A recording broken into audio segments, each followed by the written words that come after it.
فطرته الطيبين الطاهرين المعصومين المظلومين لا سيما على الإمام المنتظر والحجة الثاني يشر اللهم عجل له الفرج ولعنة الله على أعدائهم أجمعين. أما بعد فقد قال الله الحكيم في محكم كتابه الكريم بسم الله الرحمن الرحيم قل إن كنتم تحبون الله فاتبعوني يحببكم الله ويغفر لكم ذنوبكم والله غفور رحيم.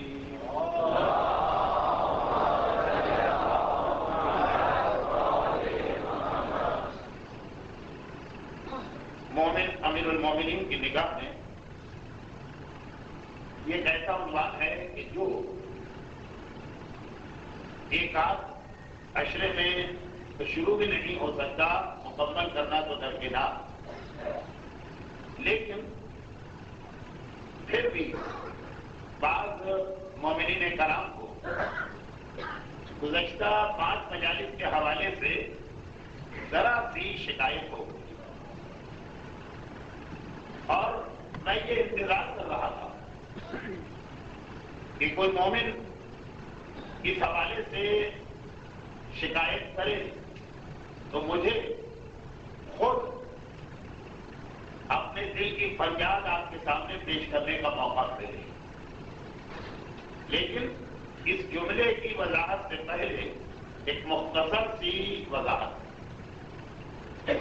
بعض مومنین کرام نے یہ مشورہ بھی دیا ہے کہ جب کبھی کسی آیت یا روایت یا خطبے کا تذکرہ کیا جائے تو زیادہ بہتر ہے کہ اس کا حوالہ بھی دے دیا جائے۔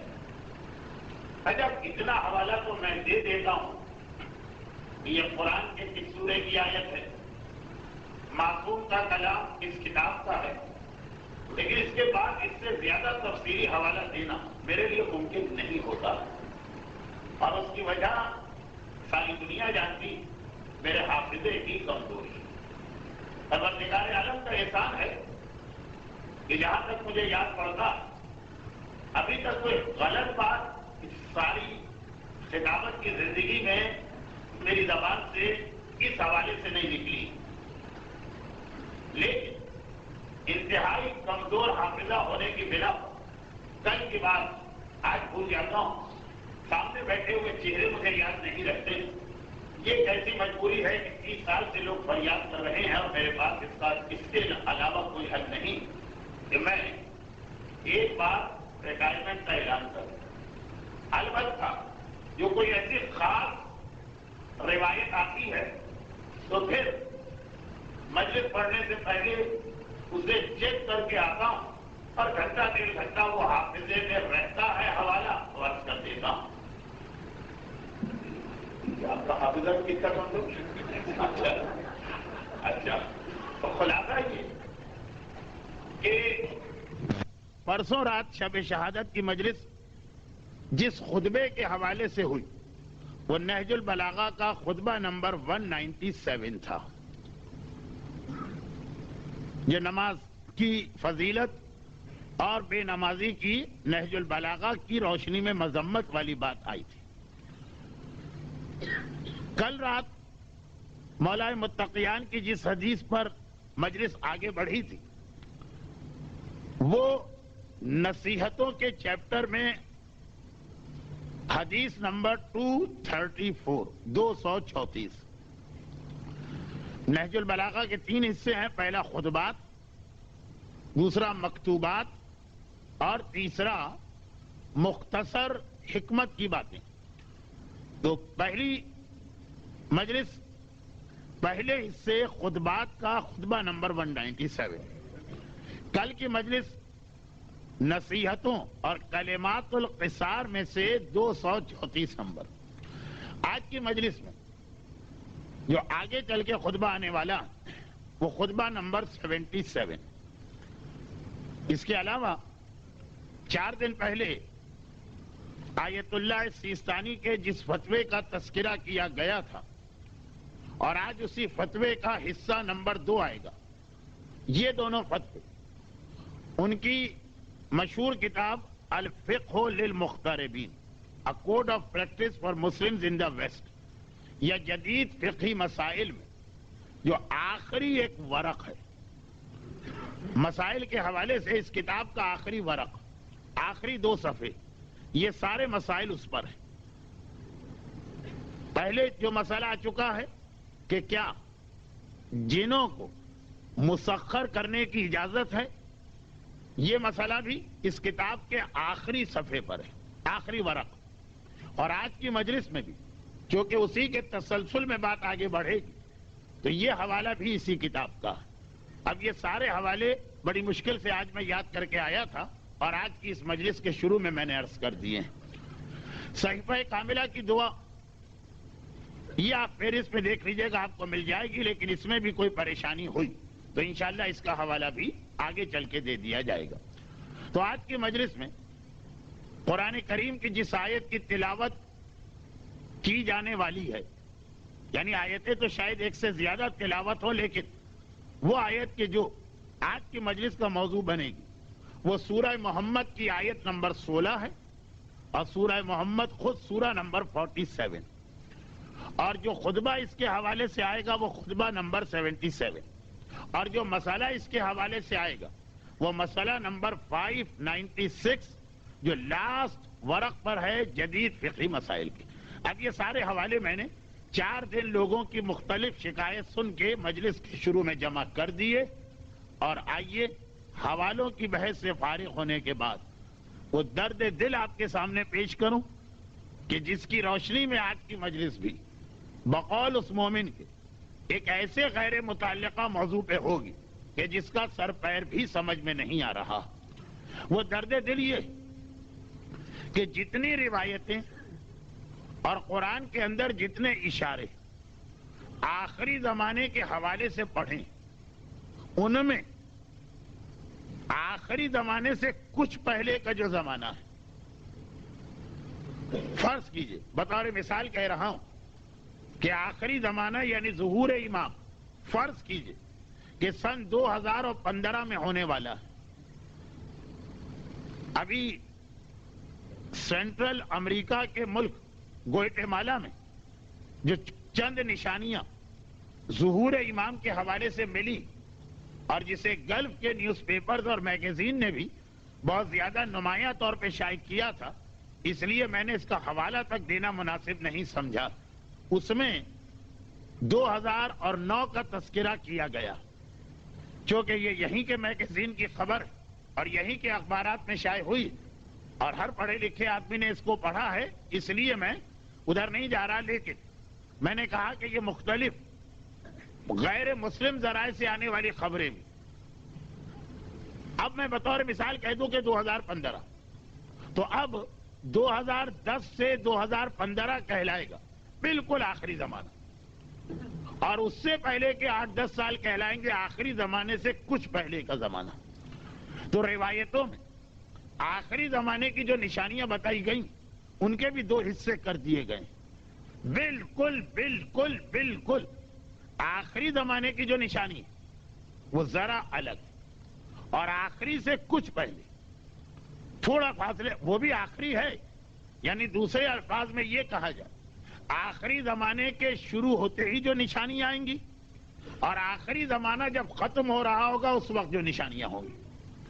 اور آسان کر دوں بات کو، کوئی بھی ایک سال لے لیجئے جیسے سن 2004، اس کی جنوری کی نشانیاں اور اس کے دسمبر کی نشانیاں، تو آخری زمانے کے بالکل قریب کی نشانیاں الگ ہیں اور آخری ہی زمانے کی، لیکن ذرا آخری زمانے سے 2-4 سال کے اندر والا زمانہ اس کی نشانیاں الگ ہیں۔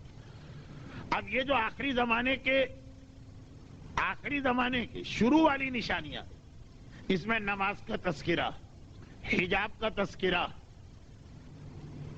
فسق و فجور کے بہت عام ہو جانے کا تذکرہ، شراب کے حلال ہونے کا تذکرہ، مسلمانوں کے دنیا میں کھو جانے کا تذکرہ، اور وہ ساری چیزیں ہیں جو آج کل آپ بہت زیادہ آخری زمانے کے حوالے سے پڑھتے ہیں۔ مگر یہ آخری زمانے میں بھی ظہور امام سے کچھ پہلے کی نشانیاں، مومن امیر المومنین کی نگاہ جو مولائے متقیان اپنے شیعہ کی نشانیاں اور صفات بتا رہے ہیں، ان میں بھی زیادہ تر وہ والی جو آخری زمانے کے ان لوگوں کو پرابلم فیس کرنا پڑے گا جو ظہور امام سے 10-15 سال پہلے کے ہیں، لیکن بالکل آخری زمانہ۔ یہ لفظ جو میں کہہ رہا ہوں اگرچہ غلط ہے لیکن سمجھانے کے لیے کہہ رہا ہوں کہ سمجھیے اتنا آخری زمانہ کہ جس ہفتے میں امام آنے والے اس ہفتے کی نشانیاں، اس کے اندر وہ موضوع جس سے میں نے 2 دن پہلے 3 دن پہلے بیان کیا تھا، لیکن مجمع بھی اس کی اہمیت کو نہیں سمجھا۔ بعض لوگوں نے اپنی جگہ یہ خیال بھی کیا کہ مولانا نے عورتوں کی چند بے تکی باتوں کی بنا پر ایک پوری مجلس پڑھ دی، اور آج جب یہ مجلس مزید آگے بڑھے گی تو وہ اور زیادہ لوگوں کو کوفت ہوگی کہ اب تو چھٹی کے دن بھی نہیں ہے، سارا دن کام کر کے آتے ہیں، ایسے موضوعات پہ ہمارا وقت ضائع کیا جاتا۔ لیکن کیا کیا جائے؟ جو روایتیں میں پڑھ رہا ہوں، جو خطبات میری آنکھوں کے سامنے، جو معصومین نے برابر اس خطرے سے ہمیں ڈرایا کہ جہاں آخری زمانے کا آخری دن شروع ہوگا اس وقت نماز، روزہ، حج، خمس، حجاب، موسیقی، شراب، مکس گیدرنگ، والدین کی توہین، رشتہ داروں کی حق تلفی، یہ اتنا بڑا مسئلہ نہ رہے گا، اس لیے کہ یہ مسئلہ تو پوری 1400 سالہ تاریخ میں رہا۔ وہ بڑا مسئلہ بن جائے گا اکثر مومنین کا ابو عامر بن جانا۔ اس انجام سے صاحبان ایمان کو بچانے کے لیے معصومین نے بھی اس موضوع کو، جسے لوگوں نے خواتین کا بے تکا موضوع قرار دے کے مجھ سے سوال کیا، اسے معصوم نے بڑی شدت کے ساتھ بیان کیا تھا، اور دنیا کے حالات دیکھ کر واقعاً اب میں یہ جملے کہہ رہا ہوں مجھے خود برا لگ رہا، کلیجہ پھٹنے لگتا کہ لوگ ابھی تک اس کی جانب متوجہ نہیں ہوئے۔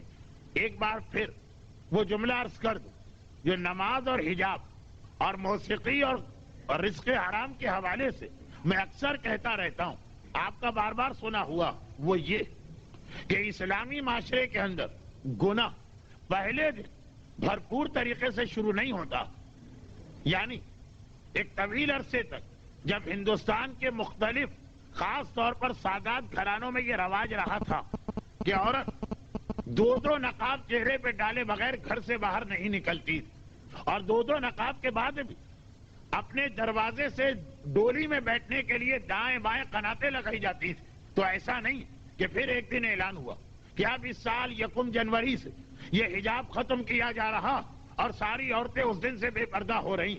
یہ ایسا نہیں کہ ایک دم سے اعلان عام کے ذریعے سب ایک ساتھ بے حجاب ہو گئی، نہیں، بہت ہی سلو پروسیس میں آہستہ آہستہ مسئلہ بدلنا شروع ہوتا، یہاں تک کہ ابتدائی مرحلے میں تو آدمی سوچ بھی نہیں سکتا ہے کہ اس کا انجام کہاں تک جائے گا۔ قنات والا پردہ، 2 نقابوں والا پردہ گرچہ مسئلہ شرعی نہیں، لیکن جب 2 میں سے 1 نقاب ہٹائی گئی تھی تو اس وقت پہلی نقاب ہٹانے والے بھی حجاب کے حد سے زیادہ پابند تھے، اور وہ یہ سوچ بھی نہیں رہے تھے کہ اس کے ذریعے سے ہم معاشرے میں ایک ایسا سلسلہ شروع کر رہے ہیں کہ جس کے بعد ان سادات گھرانے کی بچیاں بھی اس انداز سے نظر آئیں گی جو کل آپ نے حدیث سنی، کاشفات عاریات، کپڑے پہنے بھی ہیں اور برہنہ بھی نظر آ رہی ہیں۔ جب اسلامی معاشرے میں نمازی بے نمازی میں بدلا تو ایسا نہیں ہے کہ ایک دن اعلان ہو گیا کہ اس سال 25 دسمبر سے نمازیں ختم کی جا رہی، نہیں، پابند صوم و صلات ایک آدھ نماز قضا ہونا شروع ہوئی، اور اس نماز کو بھی جب قضا کیا گیا تو فوراً بعد میں قضا پڑھ بھی لی گئی، مگر وہ رفتہ رفتہ کی خرابی آج یہ نکلی کہ سارا سال مومن نماز نہ پڑھے تو اسے ذرہ برابر احساس نہیں ہوتا۔ ایسا نہیں کہ ہمارے معاشرے میں ہمیشہ سے غنا یا میوزک اتنے ہی بھرپور طور پہ رائج تھی جیسے آج ہے۔ آج سے 50 سال پہلے یا 70 سال پہلے اکثر لوگ ایسے تھے کہ زندگی میں کبھی ان کے کان میں یہ آواز تک نہیں گئی ہندوؤں کے ساتھ فساد ہو جاتے تھے اگر مسجد کے سامنے باجا بج جاتا تھا. لیکن پھر یہ نہیں ہوا کہ ایک تاریخ آ گئی کہ اب 1955 سے پرانے قانون منسوخ ہو گئے, اب بھرپور طریقے سے میوزک کو پروموٹ کیا جائے گا.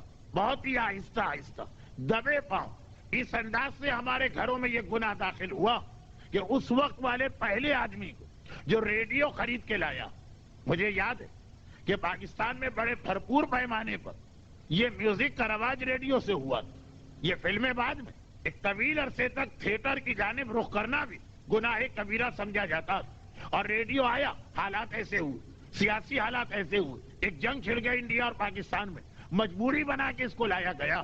اور اس وقت بھی خبریں شروع ہونے سے پہلے بھی جو ایک خاص قسم کی ٹون بجائی جاتی ہے اس کو دوڑ کے بند کیا جاتا کہ اتنی آواز بھی برداشت نہیں. آج انہی گھروں میں 24 گھنٹے دنیا بھر کے خرافات اس ریڈیو سے آتی ہیں. تو خلاصہ یہ کہ یہ ایک تجربہ آپ دیکھ لیجئے گا. اسلامی معاشرہ دیندار تھا, پھر اسے بے دین بنایا گیا, مگر بہت ہی آہستہ آہستہ دبے قدموں تبدیلی آ رہی تھی. اگر اسی موقع پر کوئی آدمی ڈٹ جاتا کہ یہ اتنی سی جو خرابی پیدا ہو رہی ہے, اگر تم یہ کہہ رہے کہ اتنی سی خرابی ہے تو یہ آج ہے, آگے چل کے اس کے نقصان دہ اثرات ہوں گے, ابھی رک جاؤ, تو شاید اس بھرپور طریقے سے مسلمان گمراہی میں مبتلا نہ ہوتے. گرچہ اسی مثال کو میں آگے بڑھا کر اس سے اہم موضوع پہ لے جا سکتا ہوں, لیکن آپ کے علم میں ہے نا کہ ممبر تقسیم ہے, اور اچھا ہے کہ تقسیم ہے. آج اسپیشلائزیشن کا زمانہ, یہی طریقہ عقائد کے اعتبار سے حق اہل بیت کو چھیننے اور ظلم کے اعتبار سے بھی ہوا. آہستہ آہستہ وہ تبدیلی لائی جا رہی تھی. جو میرے مظلوم آقا نے جس طرح ڈٹ کے اس کا مقابلہ کیا, کیونکہ وہ تفصیل تاریخ پڑھنے والے, عقائد پر بحث کرنے والے, مسئلہ امامت کو واضح کرنے والے علماء اور خطبہ بیان کرتے رہتے, وہاں بھی یہی کہا جاتا. اور یہ جو اس وقت موضوع مومن امیر المومنین کی نگاہ میں یہ ساری خرابیوں کے حوالے سے بھی یہی بات, تو وہ جو آخری زمانے کی بلکہ ایک جملہ میں اپنے انتہائی محترم بزرگ بھی کہہ سکتا ہوں, ساتھی بھی کہہ سکتا ہوں, محسن بھی کہہ سکتا ہوں. عمر کے اعتبار سے بزرگ تھے, گفتگو کے انداز اور طور طریقے کے اعتبار سے ساتھی بن گئے تھے, اور 20 سال میدان عرفات میں ہمارے قافلے کو اپنی خدمات دینے کے اعتبار سے ہمارے محسن بن گئے تھے. مرحوم حجت الاسلام سید ذیشان حیدر جوادی, وہ تو اس جملے کو ایک مرحلے پہلے سے شروع کرتے تھے. میں نے عرض کیا نا کہ خرابی آتی ہے بہت چھوٹے گناہ کے ذریعے سے, اتنا چھوٹا کہ ایک متقی اور پرہیزگار مومن بھی نہیں سمجھ پاتا کہ یہ سلسلہ کہاں جا کے رکے گا. مگر مرحوم علامہ تو فرماتے تھے کہ یہ گناہ بھی آتے ہیں معاشرے میں حلال طریقے سے. پہلے کوئی ایسی حلال چیز کو پروموٹ کیا جاتا کہ جس کے اندر دیکھنے والوں کو بظاہر کوئی خرابی نظر نہیں آتی, مگر اسی کو آگے بڑھا کے اس طرح سے حرام میں بدل دیا جاتا کہ پھر ہمیں اندازہ بھی نہیں ہوتا. یہ جملہ بھی بہت وضاحت طلب ہے اور بہت اہم ہے, لیکن آج کا اپنا اصل موضوع نہ رہ جائے. تو آخری زمانے کے آخری مرحلے کی, ابھی آخری مرحلہ کتنے دن کا ہوگا یہ کوئی نہیں بتا سکتا, اور ہمیں روایتوں میں بتایا بھی نہیں گیا, بلکہ اس پر زیادہ غور کرنے سے روکا بھی گیا. مگر آخری زمانے کی آخری دور, آخری ہفتہ, آخری دن, اس کی خرابی یہ ہوگی کہ مومنین کرام کو نماز, روزے, عبادات, حلال و حرام, تقوی اور پرہیزگاری کے محاذ پر تو آخری زمانہ شروع ہوتے ہی بہکا دیا جائے گا. آخری زمانے کے آخری مرحلے میں اب ہمیں شرابی بنانے کی ضرورت نہیں پڑے گی, ہم بن چکے ہوں گے. اب ہمیں بے حجاب بنانے کی ضرورت نہیں پڑے گی, ہم بن چکے ہوں گے. اب ہمیں تارک نماز بنانے کی ضرورت نہیں بنے گی, ہم تارک صلاۃ ہو چکے ہوں گے. آخری زمانے کے آخری مرحلے میں ہمارے عقیدے پہ حملہ ہوگا, اور وہ عقیدہ بھی زمانے کے امام والا. میں جو اگلا جملہ کہہ رہا ہوں, کاش وہی لوگ سمجھیں کہ جو اس جملے کی کو صحیح معنوں میں سمجھنے کا کہ اہل, ایسا نہ ہو کوئی ایسا آدمی سمجھ جائے کہ جو پورے جملے کو نہ سمجھ پائے. وہ یہ کہ پہلے 11 معصومین, ان کے حوالے سے ہمارا عقیدہ بگاڑنے کی اتنی کوشش بھی نہ کی جائے گی. آخری زمانے کے آخری مرحلے میں جو ہمیں بدعقیدہ بنایا جائے گا وہ اس امام کے حوالے سے جو کل آنے والا, اس لیے کہ اس وقت ہمارا مسئلہ وہ امام ہوگا. اس وقت نعوذ باللہ میں توہین اہل بیت نہیں کر رہا ہوں. اہل بیت کا مسئلہ بڑا مشکل ہے. وتھ ڈیو ریسپیکٹ, خاندان کے کسی ایک فرد کی تعریف کیجیے تو کبھی کبھار ایسا لگتا ہے کہ شاید دوسروں کی توہین کی جا رہی ہو, مگر نہ ایسی نیت ہے نہ یہ ممکن ہے. آخری بات یہی کہ اس وقت دشمنان اسلام کا مسئلہ, نعوذ باللہ توہین نہیں کر رہا ہوں, مولا علی آقا حسین نہیں ہوں گے, وہ زمانے کا امام ہوگا جو کل ظاہر ہونے والا, جو ان کا خاتمہ کرنے والا, جس کی وجہ سے ان کی راتوں کی نیند حرام ہو رہی. تو چنانچہ ہماری ساری بدعقیدگی آخری زمانے کے آخری مرحلے میں کردار کی تباہی کا مشن مکمل ہو چکا. یہ 2 مرحلوں میں کام چلے گا. اب خاص امام زمانہ کے حوالے سے ہم کو بہکانے کا مشن شروع ہوگا, اور اس کے لیے طریقہ کار وہی اختیار کیا جائے گا کہ اچانک یہ نعرہ نہیں لگے گا کہ نعوذ باللہ امام غلط ہے ہی نہیں, عقیدہ جھوٹا ہے. وہ آج کل لگ رہا ہے, آج کل یہ نعرہ لگ رہا ہے. اس وقت اس انداز سے ہمارے ذہن میں امام زمانہ کی شخصیت بنا دی جائے گی کہ ہم ہر غلط سلط دعویٰ کرنے والے کو قبول کریں گے. اور یہ سلسلہ شروع ہوگا 2 چیزوں سے. نمبر 1, پہلے اس کے اندر ایسے جھوٹے بشارتیں لائی جائیں گی خواب کے ذریعے یا مکاشفے کے ذریعے. میں معذرت خواہ ہوں اگر کوئی ایسا مومن ہے جو میری 3 دن پہلے کی مجلس میں نہ تھا, میں یہ الفاظ وہاں سمجھا چکا ہوں, خواب, مکاشفہ, ملاقات امام.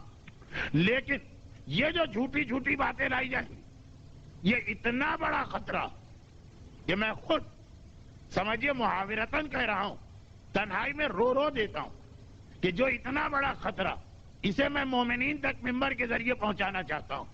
لوگ کہتے ہیں مولانا آپ کا پرانا انداز صحیح ہے, کچھ نماز روزے کی بات کریں.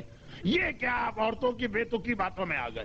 اتنا بڑا خطرہ ہے, اسے عورتوں کی بے تکی باتیں نہ سمجھیے. یہ ائمہ طاہرین کی وہ پیشین گوئی ہے جس میں بار بار ہمیں ڈرایا گیا. حتیٰ نہج البلاغہ کے خطبے میں اشارہ, خبردار جلدی نہ کرنا, نہج البلاغہ کے خطبہ. لیکن یہ وہ آج والا ٹاپک نہیں, یہ بعد میں کبھی آئے گا.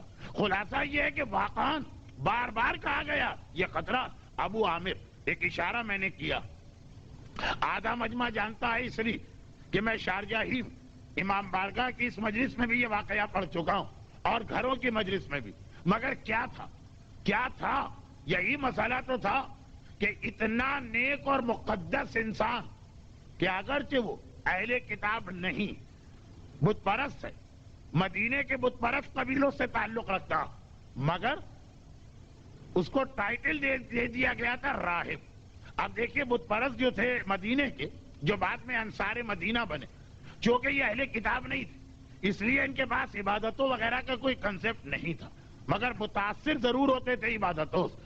اپنی قوم کے ایک آدمی کو اتنا عبادت گزار پایا کہ اگرچہ وہ اپنے قبیلے کا سردار ہے اور سرداری کی ساری چیزیں اس کے پاس, زمینیں, غلام ہیں, کنیزیں ہیں, جائیداد ہیں, مکانات ہیں, مویشی ہیں, جو اس زمانے میں کسی سردار کی خاصیت, سب چھوڑ دی اور صرف تقوی اور پرہیزگاری کی وجہ سے چھوڑا, حتیٰ لباس تک پہننا چھوڑ دیا.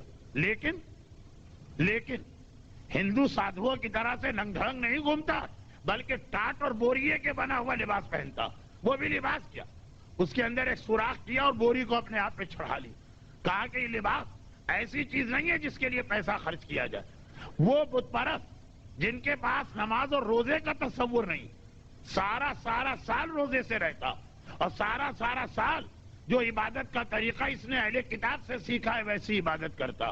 اسلام کے آنے سے پہلے عیسائی اور یہودیوں ہی کے طریقے کو صحیح طریقہ مانا گیا.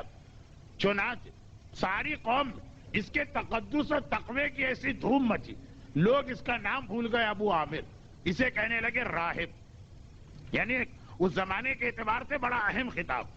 کتنا مقدس, کتنا متقی, کیسا پرہیزگار, اور خالی عمل کی حد تک نہیں, عقیدے کی حد تک بھی.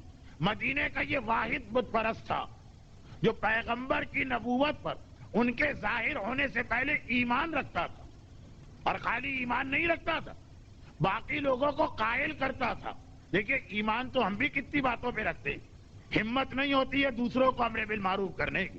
یہ خالی ایمان نہیں رکھتا بلکہ ہر گزرنے والے کو روک کے سمجھاتا.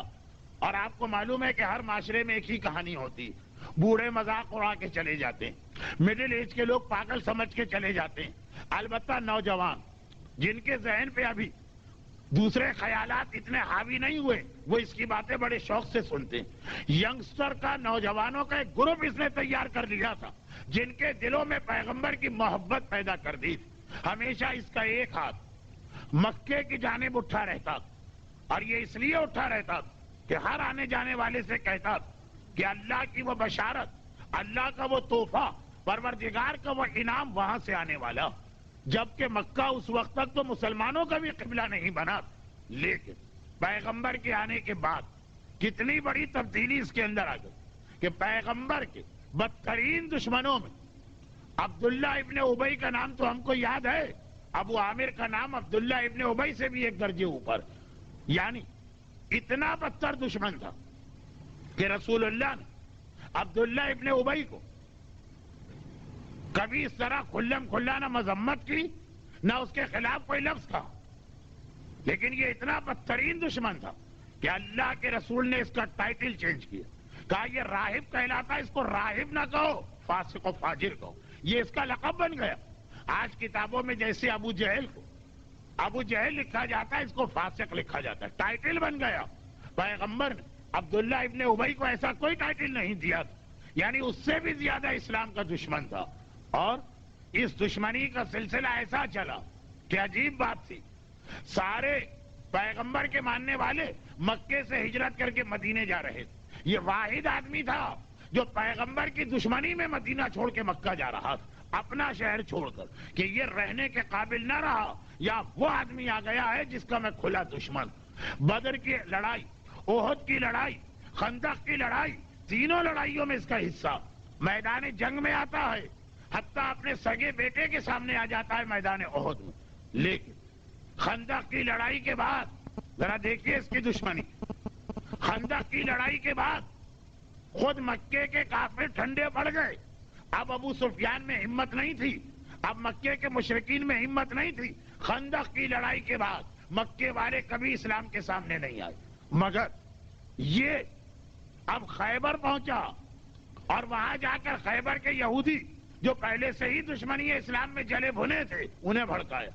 اور جب خیبر میں بھی دیکھا کہ یہ لوگ ہار گئے، وہاں سے یہ ملک شام گیا اور وہاں کے عیسائی حکمران قیصر روم کو بھڑکایا، جس کے نتیجے میں جنگ موتا ہو. مسجد زرار کی بنیاد رکھنے والا بہت مشہور ہے ہمارے یہاں مسجد زرار، اس کا بانی کون تھا؟ یہ تھا. کون آدمی جو پیغمبر کے آنے سے پہلے اتنا نیک، اتنا مقدس، اتنا متقی اور سنسیئر بھی تھا. اتنی بڑی اس میں تبدیلی آ گئی تھی.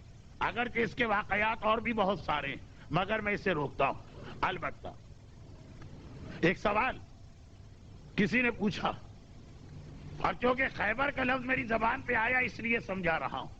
سوال یہ پوچھا کہ حال ہی میں کسی خواب کی تعبیر اس طرح سے پوچھی گئی کہ سب نے سنی، سب نے دیکھی، ٹیلی ویژن کے کسی چینل پر تعبیر خواب بتائی جاتی.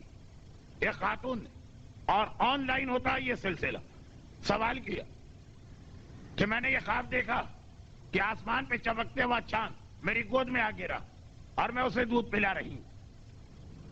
تو تعبیر بتانے والی کوئی مشہور شخصیت ہوگی اس علاقے کی. تعبیر یہ بتاتی ہے کہ اس کا مطلب یہ کہ وہ امام مہدی پیدا ہو چکے ہیں، یہ تیرا خواب ان کی پیدائش کی جانب اشارہ. خیر آپ کے علم میں کہ ہمارے یہاں تو ایسا کوئی تصور نہیں، مگر خیبر کے حوالے سے ہی لفظ آیا اس لیے اس کو سمجھا رہا ہوں. خیبر کی جنگ کے بعد خیبر کے قیدیوں میں ایک وہ خاتون بھی آئی تھی جن کے حوالے سے مسئلہ غیبت کا ایک اہم پہلو ہمارے سامنے آیا. لیکن اتنا میں بات کو پھیلانا نہیں چاہتا کہ بعد میں سمیٹا نہ جائے. جناب صفیہ بنت حی مدینے کے اندر جب رسول اللہ تشریف لائے تھے تو 3 یہودی قبیلے تھے. بنو نذیر کا سردار ان کا باپ حی ابن اخطب تھا، اور یہی اس روایت کی راوی بھی ہیں کہ جب رسول اللہ مدینے آئے، یہ خود اس وقت تک یہودی تھی، میرے باپ اور چچا قبیلے کا سردار اور سردار کا بھائی، انہوں نے کہا کہ یہ مسئلہ دیکھنا چاہیے کہ صحیح ہے کہ غلط۔ قبیلے کا سردار صحیح تورات اپنے پاس رکھتا تھا، عوام کو صحیح تورات کی بھنک بھی نہیں پڑھنے دیتے تھے، سردار کے پاس ہوتی تھی۔ یہ کہہ رہی ہیں کہ جب میرے باپ اور چچا رسول سے ملاقات کر کے آئے، اس وقت تک انہیں کچھ نہیں پتا رسول کیا ہے اور رسالت کیا ہے۔ گھر میں بیٹھنے والے سردار کی ایک بیٹی، گھر میں بیٹھنے والی ایک لڑکی جو سردار کی بیٹی ہے، خود کہہ رہی ہیں کہ باپ چچا ہے، اور جو زمانے کا دستور ہوگا چائے دی جاتی ہے کہ لسی دی جاتی ہے، بیٹی باپ کی خدمت کر رہی۔ میں نے دیکھا کہ میرے چچا نے میرے بابا سے جو اصل میں سردار ہے دریافت کیا، کیسا پایا؟ کہا ہے وہی جس کا تذکرہ تورات موسیٰ میں آیا، ساری نشانیاں اس کے اوپر پوری اتر رہی۔ چچا نے کہا تو کیا ارادہ؟ کا ارادہ کیا؟ ہم کیسے اسے مانیں؟ اگر ہم اس کو مان لیں گے تو ہماری سرداری چھن جائے گی۔ صفیہ کہتی ہے میں نے اپنے کان سے اپنے بابا کو جملہ کہتے سنا۔ پھر بعد میں جب پیغمبر نے اس قبیلے کو مدینے سے اس لیے نکالا تھا کہ بازار مدینہ میں کوئی مسلمان عورت جا رہی تھی، اور ان یہودیوں نے باقاعدہ سازش کے ساتھ اس کے لباس کو اٹھا کر اسے برہنہ کر دیا تھا، جس کی سزا کے طور پر اس پورے قبیلے بنو نذیر کو نکالا گیا، تو یہ خیبر میں پناہ کے لیے پہنچے۔ سردار خیبر سے ان کی شادی ہو گئی، ایک سردار کی بیٹی سردار ہی سے شادی ہوئی۔ خیبر فتح ہو گئے، قیدی بنا کے یہ سب لوگ لائے گئے۔ جب قیدی بنا کے لائے گئے، اس وقت یہ دیکھا گیا کہ جناب صفیہ کے چہرے پر باقاعدہ نیل پڑا، ایسا لگا ہے کہ جیسے جناب صفیہ کو کسی نے مارا۔ سردار کی بیٹی، خیبر کے سردار کی بیوی، کس طرح سے کتنے عزت احترام کے ساتھ یہ زندگی گزاری انہوں نے، اور اس میں یہ دیکھا چہرے پہ باقاعدہ ایسا نیل جیسے اتنے زور سے مارا گیا۔ ایک بار پیغمبر اسلام، نعوذ باللہ یہ توہین والا لفظ ہو رہا، تحقیقاتی کمیشن بٹھایا کہ ایسا تو نہیں کہ کسی مسلمان نے یہودن سمجھ کر، دشمن اسلام سمجھ کر، قیدی سمجھ کر ظلم و تشدد کیا۔ خود جناب صفیہ کا اسٹیٹمنٹ لیا گیا کہ اسلام کی پناہ میں آنے کے بعد کسی قیدی پہ ظلم ہو، اللہ کا رسول برداشت نہیں کر سکتا۔ کہا یہ بتاؤ کہ یہ جو چہرے پہ نیل ہے، اگرچہ معلوم ہے پیغمبر کو، مگر مجمع عام میں دریافت کیا جا رہا، یہ نیل کیسے پڑا؟ کیا کسی مسلمان نے ظلم کیا؟ کہا نہیں، یہ خیبر کی فتح سے پہلے جو آخری رات تھی، اب ہماری کتابوں میں مثلا لکھا کہ 24 رجب فتح خیبر، تو اس کا مطلب 23 کا دن گزر کے، صحیح کی روایتوں میں کچھ محرم میں لکھا جاتا ہے کہ خیبر فتح ہوا۔ کہا شب فتح خیبر، یعنی جس صبح کو مرہب مارا گیا، اس رات کو میں سو رہی تھی، پورے خیبر کی سردار تھی۔ مرہب خیبر کا سردار نہیں تھا، مرہب سپہ سالار تھا، آرمی چیف تھا۔ میں سو رہی تھی، ایک مرتبہ میں نے خواب دیکھا، گھبرا کے میری آنکھ کھلی، اور میں نے فوراً اپنے شوہر کو جگا کے یہ خواب سنایا، چونکہ ابھی آپ نے سنا، اور ویسے بھی آپ کے علم میں پہلے زمانے میں علم سب کے لیے کامن نہیں تھا، صرف بادشاہوں اور سرداروں کو علم دیا جاتا تھا، باقی عام لوگوں کو جاہل رکھا جاتا تھا۔ البتہ پہلے جبرن یہ کیا جاتا تھا، آج بھی یہی ہوتا، مگر اتنے پیارے انداز سے کہ ہم کو پتہ بھی نہیں چلتا کہ ہم جاہل کے جاہل۔ خیر، تو اب ان کا شوہر تورات کا عالم بھی، تعبیر خواب کا علم بھی جانتا، گھبرا کے کہا کہ میں نے خواب دیکھا، اس خواب کی تعبیر بتاؤ۔ تعبیر کیا بتائی؟ اتنے زور سے تھپڑ مارا کہ جناب صفیہ کے چہرے پہ وہ نیل کا نشان پڑ گیا۔ بڑی محبت کرنے والا شوہر ہے، مگر خواب ایسا۔ جناب صفیہ کہتی ہیں کہ خیبر کی فتح ہونے کی رات میں نے خواب یہ دیکھا تھا کہ جیسے میں زمین پر بیٹھی ہوں، آسمان پہ چاند چمک رہا ہے، 14ویں رات کا چاند، اور وہ ایک بار ٹوٹ کر یا نازل ہو کر میری گود میں آ کے گرا۔ میں نہیں سمجھی اس خواب کا مطلب کیا، اس لیے میں نے اپنے شوہر کو بیدار کیا۔ میرے ذہن بظاہر یہ خیال آ رہا تھا کہ کل ہمیں فتح و نصرت ہونے والی ہے، چاند ہمارے گھر میں آ کے اترا، چاند مجھے ملا تو خیال یہ تھا کہ ہمیں فتح ہونے والی، یہ اپنے اندازے سے شوہر کو جگایا کہ شوہر بھی یہ خوشخبری سنے اور صحیح صحیح تعبیر بتائے۔ اس نے یہ جملہ سنتے ہی اتنے زور سے تھپڑ مارا کہ جناب صفیہ کے چہرے پہ نیل کا نشان کئی دن رہا۔ پیغمبر اسلام جب قیدیوں کو دیکھنے آئے تھے اس وقت بھی یہ نشان نظر آیا تھا۔ ایک بات پیغمبر فرماتے خالی تھپڑ مارا کہ کچھ کہا بھی؟ یہ جملہ بتا رہا ہے کہ اللہ کا رسول جانتا تھا۔ کہا کہ ہاں میرے شوہر نے کہا کہ اچھا جب تک اقتدار ادھر تھا تو یہاں رہتی تھی، اب اقتدار ادھر جا رہا ہے تو وہاں کی تمنا پیدا ہو گئی۔ میں نے گھبرا کے کہا کیا مطلب؟ کہا اس خواب کا مطلب صرف یہ کہ تو مسلمانوں کے رسول سے شادی کرنے جا رہی، چاند کا چمکتے ہوئے چاند کا تیری گود میں آنا، اور شادی کا مطلب یہ کہ میری موت کا خواب تو دیکھ رہی۔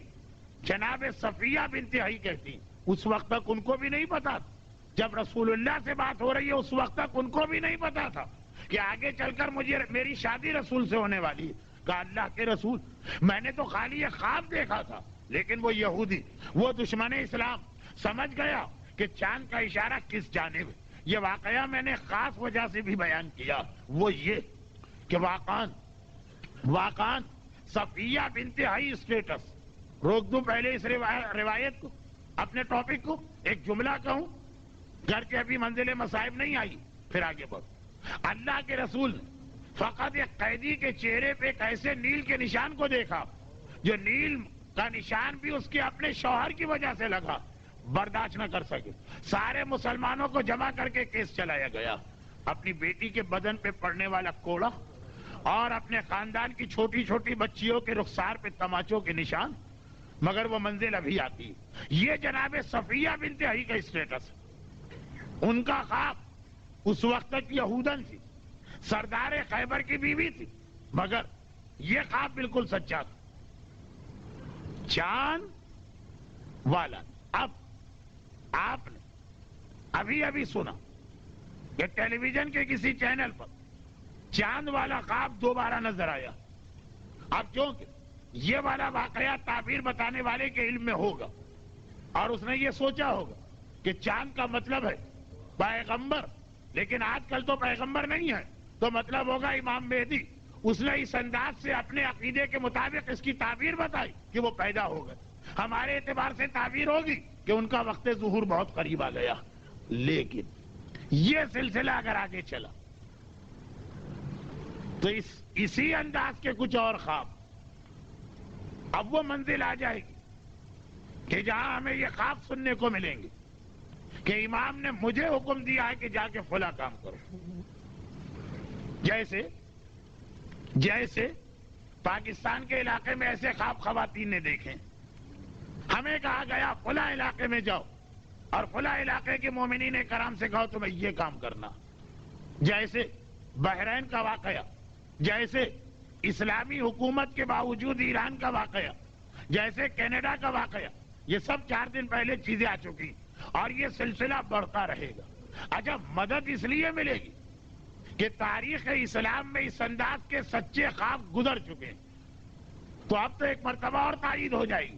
صفیہ بنت حی نے خواب دیکھا، پیغمبر نے تصدیق کی، پیغمبر سے پہلے تعبیر اس نے عبداللہ ابن سلام نے بتائی اور پیغمبر نے تصدیق کی، مگر یہی تو مومن سے ایک مطالبہ کیا جا رہا۔ دیکھیے بہت اہم ایک مطالبہ، میں نے اس سے پہلے بھی 1 سال یہ بات کہی تھی، مگر اتنی چھوٹی چھوٹی باتوں کو کون یاد رکھتا۔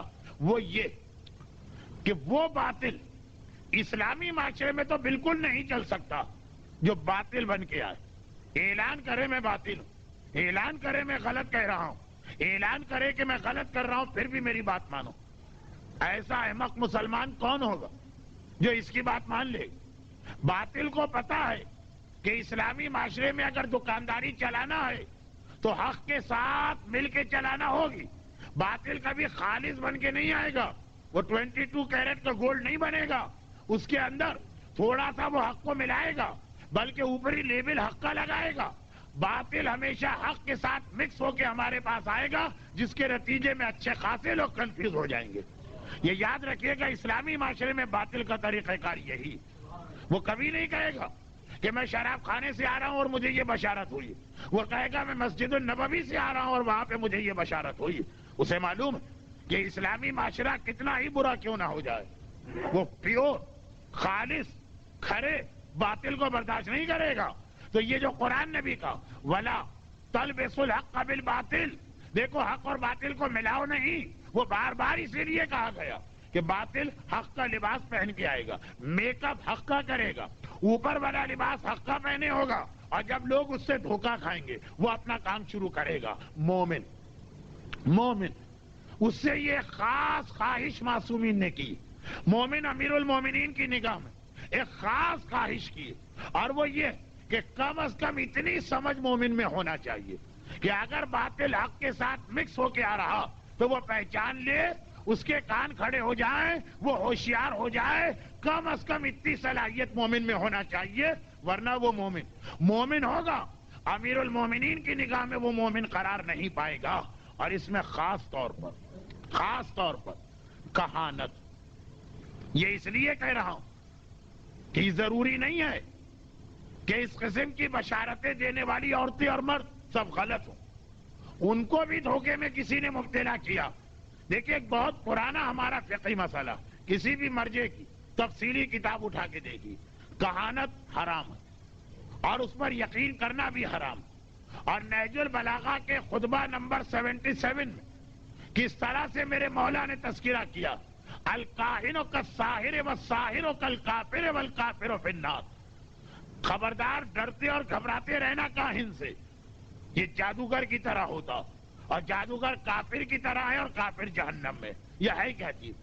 اگرچہ یہ بہت پرانا مسئلہ، مگر درمیان میں لوگ یہ سمجھے کہ اس مسئلے کا ٹائم ختم ہو گیا۔ کاہن یہ وہ لوگ ہیں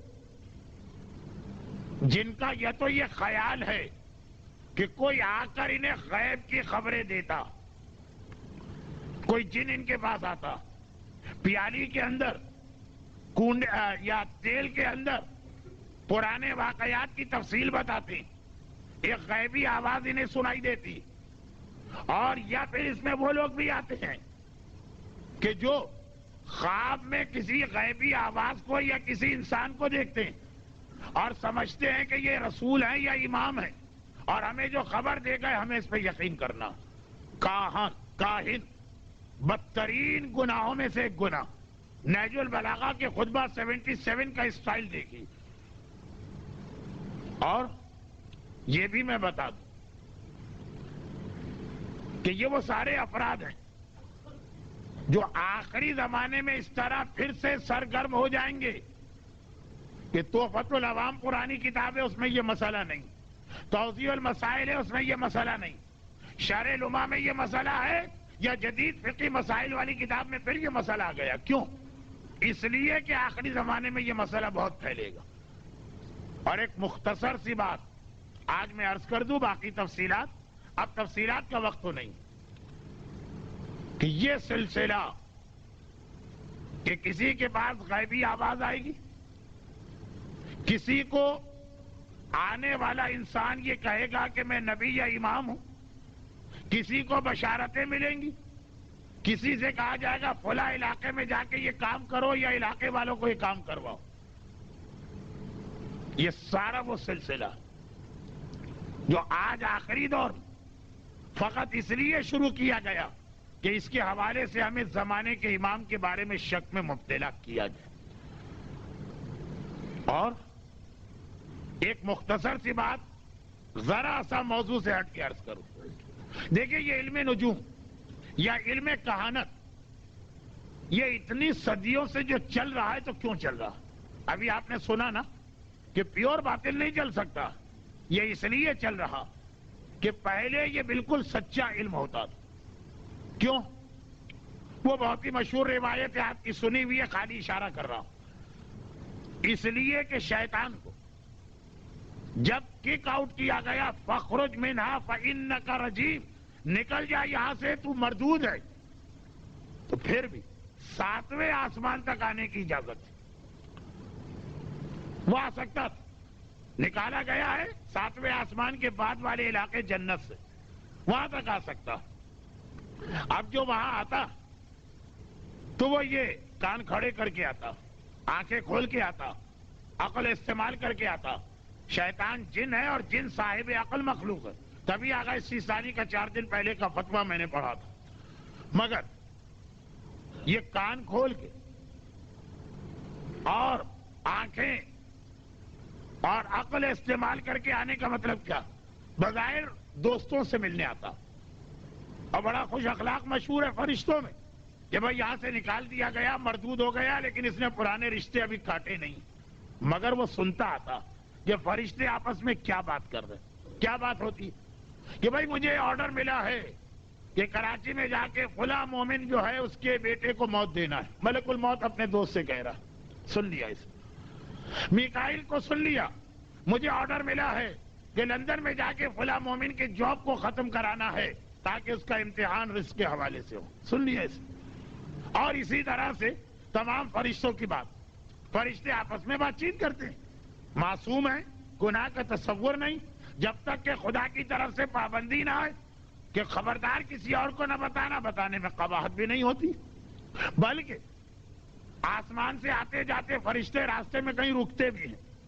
دبئی سے ابو ظہبی جاتے ہوئے لوگ کہیں رک کے ذرا چائے وائے پیتے ہیں، تو یہ فرشتے چائے وائے تو نہیں پیتے، لیکن روایتوں میں فلاں فرشتہ زمین سے آسمان جا رہا تھا، دوسرا آسمان سے زمین آ رہا تھا، راستے میں ملاقات ہوئی، ایک بار دعا سلام ہوئی، کہاں جا رہے ہو، کہاں سے آ رہے ہو؟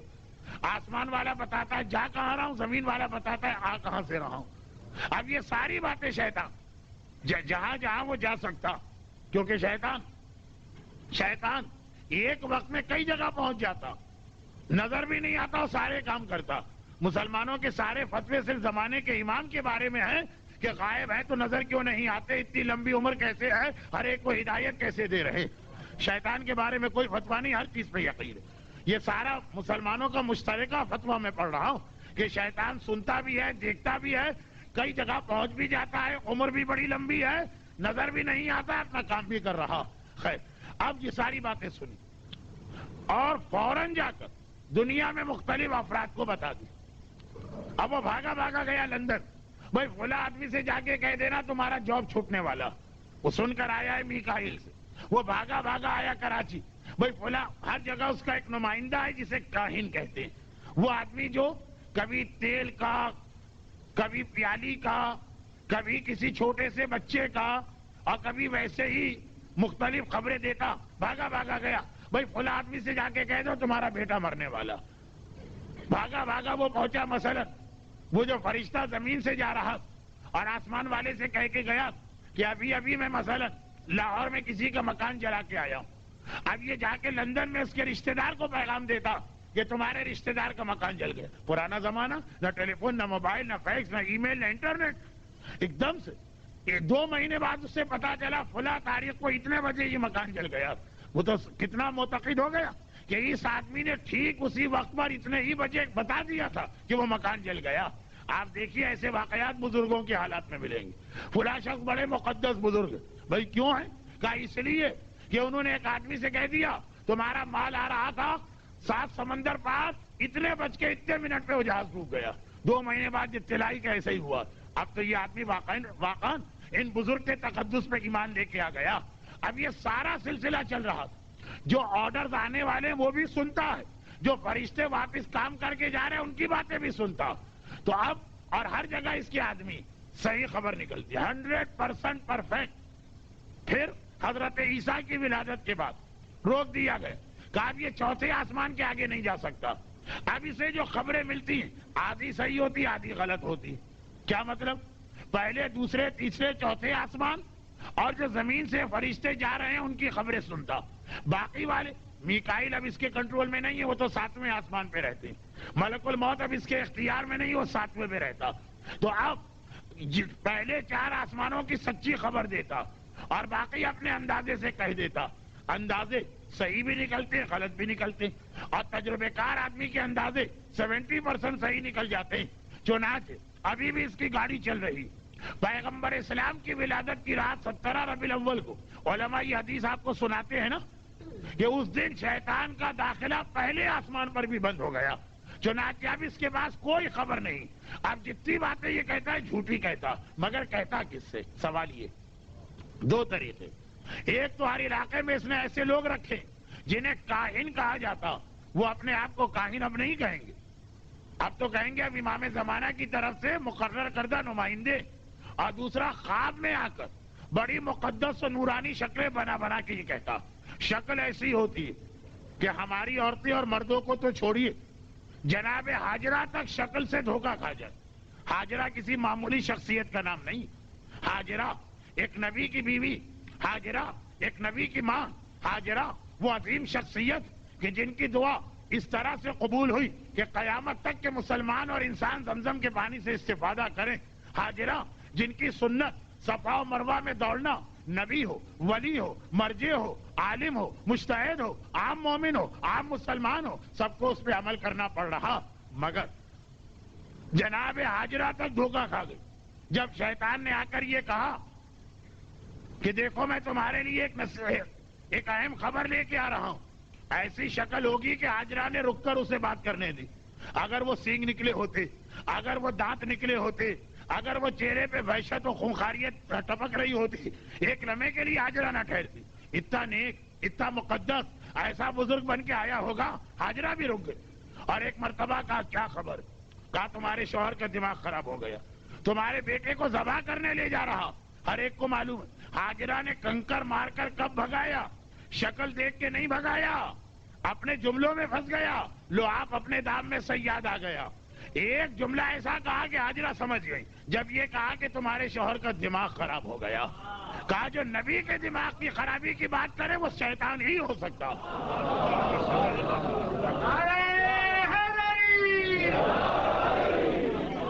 کیا میں کچھ کہہ گیا؟ میری سمجھ میں نہیں آ رہا کیا کہا میں نے. ایک معمولی سا, ایک عام سا واقعہ. اگر اتنا جملہ نہ کہتا کہ تمہارے شوہر کا دماغ خراب ہو گیا, تو جناب حاجرہ بھی اتنی آسانی سے نہ پہچان سکتی. تو وہ اپنے کلام کی وجہ سے مارا گیا. اور دیکھیں یہی میری آج کی مجلس کا پیغام تھا. ورنہ شکل, صورت, انداز, طریقہ سب ایسا ہے کہ حاجرہ رک کر اس کی بات سننے کو تیار ہو گئی. ہاں, جب اس کے پیغام پر غور کیا, اور پیغام بھی ایسا تھا کہ کوئی بات سنے گی, ارے ایسا تڑپے گی کہ باقی ساری باتیں چھوڑ دے گی. میرا بیٹا خطرے میں ہے, میرا بیٹا مرنے جا رہا ہے, ارے ماں تڑپ کے گھر سے باہر نکلے گی. مگر نہیں, اس وقت بھی حاجرہ نے کس انداز سے ہوش و حواس کو سلامت رکھ کر پورے پیغام کو سمجھا اور اس جملے پہ توجہ دی. اے ہماری محترم خواتین اور اے محترم حضرات, دیکھیے حاجرہ کے اس طریقے کو یاد رکھیے گا. کیسی ہی اہم خبر لے کے کوئی کیوں نہ آئے, کتنی ہی اچھی شکل و صورت کیوں نہ ہو, اس کے پیغام اور الفاظ پہ غور کیجئے گا. کوئی چیز بھی عقیدے کے خلاف جا رہی ہے, سنت حاجرہ نے کیسے پکڑا؟ فقط اس لیے کہ جملہ وہ تھا کہ جو عقیدے کے خلاف. نبی بیمار ہو سکتا ہے, زخمی ہو سکتا ہے, شہید ہو سکتا ہے, آروں سے چیرا جا سکتا ہے, آگ میں جلایا جا سکتا ہے, مگر نبی کے ذہن و دماغ پہ کبھی اثر نہ ہوتا. اسی انداز سے ہمارے آج کے معاشرے کو ہوشیار ہو کے بیٹھنا ہے کہ جو پیغام لے کے آ رہا ہے, جوش میں, عقیدت میں, محبت اہل بیت میں پہلے دوڑنا پڑے, پہلے غور کریں کہ کیا از روئے شریعت و عقل یہ بات صحیح ہے کہ نہیں ہے. اور اب اس کی آخری مثال میں کل دوں گا, آج نہیں. کتنی قابل احترام ہے یہ خاتون حاجرہ. ہمارا سلام اس حاجرہ پر کہ پہلا کنکر شیطان کو حاجرہ نے مارا.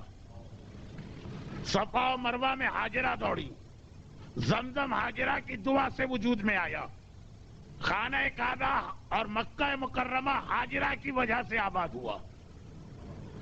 اور عقیدہ اتنا مضبوط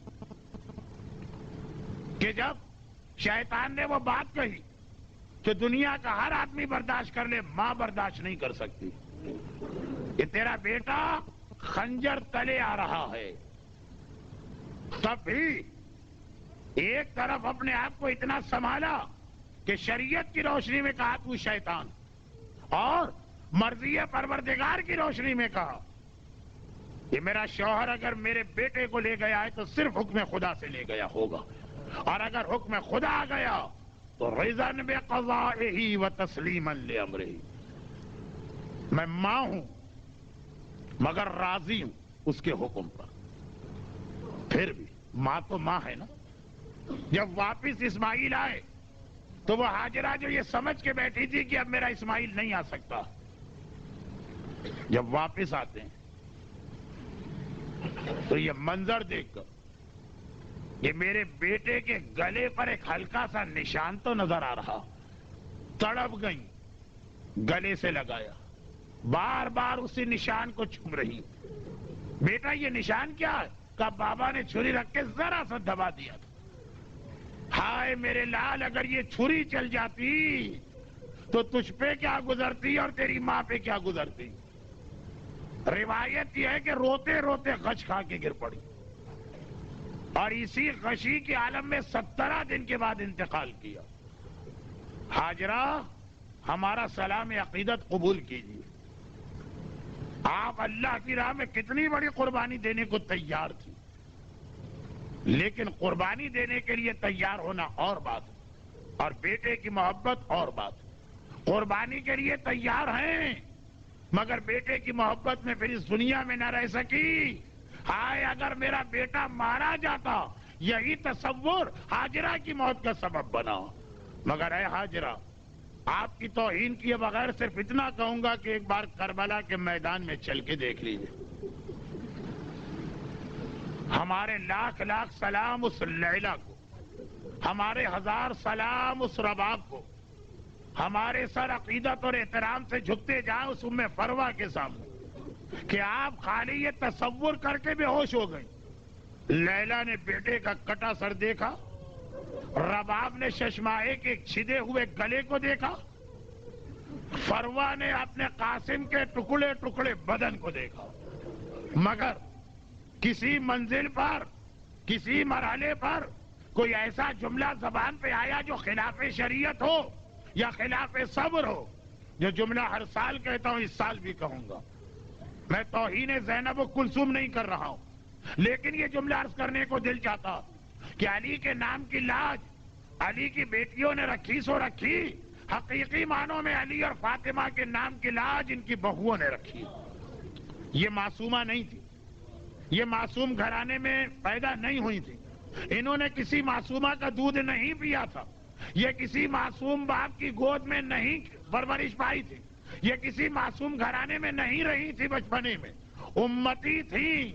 لیکن دیکھیے کربلا سے شام تک کوئی ایسی منزل آتی ہے کہ یہ نظر آ جائے کہ ان کے کردار اور سیرت اور زینب کی سیرت میں کوئی فرق ہو. وہ تو ہمارا عقیدہ ہے کہ زینب کا رتبہ بلند ہے، ورنہ انداز و طریقوں میں آپ کو کہیں کوئی فرق نظر نہ آئے گا. لاکھ لاکھ سلام اس رباب پر، اس فروا پر، اس لیلا پر. مگر عزاداروں ذرا یہ تو سوچو کہ مرضی پروردگار سے یہ سب خاموش رہی، صبر کیا، دل پہ کیا قیامت گزر رہی ہوگی. اور خاص طور پر مصائب میں بھی میرا ایک جملہ چل رہا تھا کہ میدان کربلا کے مصائب میں خواب بھی آئے، مکاشفے بھی ہوئے، آمنے سامنے زیارتیں بھی ہوئیں. یہ دوسری مجلس کے مصائب میں جملہ آیا تھا. چنانچہ خاص طور پر ان سیدانیوں کے لیے مشکل ترین وقت کون سا تھا؟ جب شام غریبہ کو پانی آ گیا تھا، جس سے آپ کو انتہائی محبت، وہ آپ سے کوئی چیز مانگے، تڑپ تڑپ کے سوال کرے، آپ اس وقت وہ چیز اسے نہ دے سکیں اور وہ اسی حالت میں دنیا سے چلا جائے. زندگی میں جب کبھی وہ چیز دوبارہ آپ کے سامنے آئے گی، اپنا مرنے والا بہت یاد آئے گا. شام غریبہ جو پانی آ گیا، کہاں سے آیا، کون لایا اس کو چھوڑیں، جب پانی آ گیا کیا گزری ہوگی علی کی بہوؤں کے دل پر. ہائے فروا نے پانی دیکھا ہوگا، اب قاسم کیسے تڑپ کے یاد آیا ہوگا. ہائے لیلا، انہیں تو یہ بھی یاد ہوگا کہ میرا اکبر اتنا پیاسا تھا کہ جہاد کے دوران بابا کے پاس آیا تھا، بابا کہیں سے پانی مل سکتا ہے، بہت پیاس لگ رہی ہے. اور حسین نے اپنی زبان اکبر کے منہ میں دی تھی اور گھبرا کے اکبر نے کہا تھا بابا آپ کی زبان تو میری زبان سے زیادہ سوکھی ہے. کیسے فرمانے کا ہوگا اے میرے لال قاسم تو پیاسا تھا پانی آ گیا. کیسے لیلا نے کہا ہوگا اکبر بابا سے پانی مانگ رہا تھا پانی آ گیا. ہائے سب سے زیادہ قیامت تو رباب پہ گزری ہوگی. ادھر پانی دیکھا ادھر اجڑی ہوئی گود کو دیکھا. بس میرے روحانی استاد زیدی صاحب کا ایک جملہ میں نے خود نہیں پڑھا اور بات کا جملہ تو ہر روایت میں ہے کہ بس زینب کی نگاہ پانی پر پڑی. بے اختیار جلال کے عالم میں کا سجاد اب یہ پانی ہمیں نہیں چاہیے پانی واپس کر دے. آقا سجاد نے کہا پھوپھی اماں پانی لے لیجیے. جلال کے عالم میں علی کی بیٹی کہتی ہے سجاد بھلا میں کس دل سے یہ پانی لوں؟ میرا ماجایا پیاسا دنیا سے گیا, میرا اکبر پیاسا دنیا سے گیا, میرا اصغر پیاسا دنیا سے گیا, ہائے زینب کس دل سے یہ پانی لے؟ سجاد نے تیسری مرتبہ کہا پھوپھی اماں پانی پی لیجیے. زینب تڑپ کے کہتی ہے سجاد آخر اتنا اصرار کیوں کر رہا؟ کہا بس اس لیے کہ ذرا یہ منظر دیکھیے. امامت کا موجز نما ہاتھ زینب کی آنکھوں پہ گیا, زمین و آسمان کے پردے ہٹے, جنت کا ایک گوشہ نظر آیا, کوثر نہر کا کنارہ ہے, رسول اللہ سامنے بیٹھے ہیں, ایک طرف حسن مجتبیٰ ہیں, ایک طرف فاطمہ زہرا ہیں, سامنے حسین کھڑے. ایک بار حسین کا بابا کائنات کے لیے ساقی کوثر علی مرتضیٰ پانی کا جام لے کے آیا. حسین بیٹا پانی پی لے. بڑے ادب کے ساتھ کہا بابا یہ پانی نہیں پی سکتا. حسن مجتبیٰ آگے بڑھے, کہا کہ بھائی حسین پانی پی لے. اتنے ہی احترام کے ساتھ کہا بھیا پانی نہیں پی سکتا. نانا رسول خدا نے کہا حسین پانی پی لے, کہا نانا پانی نہیں پی سکتا. آخر میں دکھیاری ماں آگے بڑھی, حسین کو گلے سے لگایا بیٹا پروردگار کا امتحان مکمل ہو گیا پانی پی لے. اماں میں پانی نہیں پی سکتا. فاطمہ نے تڑپ کے کہا بیٹا آخر کس لیے؟ کہا میں کیسے پانی پیوں, ابھی میری زینب پیاسی ہے, ابھی میری سکینہ پیاسی ہے. سجاد فرماتے ہیں پھوپھی اماں اگر آپ نے پانی نہ پیا میرا بابا کوثر کے کنارے پیاسا رہے گا. زینب نے پانی کا جام اب لے لیا, چاروں طرف دیکھا, سوتی بھی سکینہ کو اٹھایا, سکینہ بیٹی اٹھ جا پانی آ گیا ہے. ارے بچی بڑی پیاسی ہے, پانی کا نام سنتی ہے مگر کہتی کیا ہے؟ ارے پانی آ گیا یعنی میرا چچا عباس واپس آ گیا. زینب نے کہا نہیں سکینہ عباس تو نہیں آئے پانی آ گیا. اب ذرا بچی نے ہوش سنبھالا, پھوپھی اماں پیاسی تو آپ بھی ہیں, پہلے مجھے کیوں پانی دے رہی, آپ پیجئے. نہیں سکینہ تجھے پانی پینا. ارے میرا بھیا سجاد تو بیمار بھی ہے, بخار کا عالم ہے. نہیں بیٹا پہلے تجھے پانی پینا. کیوں پھوپھی اماں سب پیاسے ہیں مجھے کیوں دیا جا رہا؟ کہا اس لیے کہ تو سب سے چھوٹی ہے اور دستور یہ ہے کہ پہلے چھوٹوں کو پانی دیا جاتا. اب سکینہ کچھ نہ بولی, ایک بار جام لے کے مختل کی جانب چلی. زینب نے آواز دے کے روکا, سکینہ بیٹی کہاں جا رہی ہے؟ پھوپھی اماں آپ ہی نے تو کہا تھا پہلے چھوٹوں کو پانی دیتے ہیں. میرا بھیا اصغر کربلا میں سب سے چھوٹا ہے, پہلے بھیا اصغر کو پانی پلا کے آ جاؤں. خدا بندہ رباب کے اس اصغر کا واسطہ تمام دنیا کے صاحبان ایمان خصوصاً آج مجلس میں جو مومنین اور مومنات آئیں, غم حسین کے سوا انہیں ہر غم اور پریشانی سے محفوظ فرما. پروردگارا سکینہ اور اصغر کے مصائب پر آنسو بہانے والے ان مومنین اور مومنات کے آنسوؤں کا واسطہ جن کی تمام حاجتیں قبول فرما. لیکن پروردگارا خاص طور پر عراق میں مظلوم صاحبان ایمان, مظلوم علماء کرام اور ہمارے مراجع ارزام کو اپنے حفظ و ایمان میں فرما. میدان کربلا کے لاشوں کا واسطہ تمام مرحوم مومنین و مومنات, آج کی مجلس کے شرکا کے خاندان کے مرحومین, شہدائے ملت جعفریہ, ان سب کو اعلی علیین میں اہل بیت اطہار سے ملحق فرما. ایک سورہ فاتحہ کی التماس آئی ہے وہ آخر میں, اور پروردگارہ ان مظالم کے انتقام کے لیے ظہور امام میں تعجیل فرما. ایک برادر مومن میر احمد علی ابن میر ساجد علی آج انڈیا میں انتقال ہوا اور مرحوم کو آج ہی سپرد خاک کیا گیا، اس لیے ان کے لیے نماز وحشت کی بھی التماس ہے اور سورہ فاتحہ کی بھی۔ تو ایک سورہ فاتحہ پیر احمد علی ابن میر ساجد علی، مرحوم سید اکرام حسن نقوی ابن سید اعزاز حسن نقوی، بانیان مجلس و حاضرین مجلس کے خاندان کے تمام مرحومین، تمام شہدائے ملت جعفریہ، کل اموات مومنین و مومنات کے لیے۔ بسم اللہ الرحمن الرحیم، الحمدللہ رب العالمین الرحمن الرحیم مالک یوم الدین، ایاک نعبد و ایاک نستعین، اہدنا الصراط المستقیم صراط الذین انعمت علیہم غیر المغضوب علیہم ولا الضالین۔ ماتم حسین۔